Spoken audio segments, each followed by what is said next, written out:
Hey everybody, this is Randy from HomeServe, and today I'm going to show you how to flush your water heater. While many people overlook this home maintenance task, it's actually very important because it gets rid of sediment buildup, helping your water heater run more efficiently and prolonging its life, which saves you money in the long run.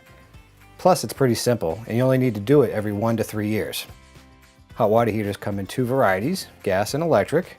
We're flushing a gas water heater today, but the process is basically the same for both. To drain the water heater, you'll need a hose, a bucket or a sump pit, adjustable pliers, and a flathead screwdriver. So let's get started. First, connect your hose to the drain tap located at the bottom of the heater. It will look similar to a garden hose tap outside your home. If you're draining into a pit or a bucket, put the other end of the hose in the pit or bucket to collect the water. Now open the drain valve by either turning the knob or using the flathead screwdriver depending on the kind of water heater you have. Keep in mind that there will be high water pressure, so you'll have to hold the hose tightly.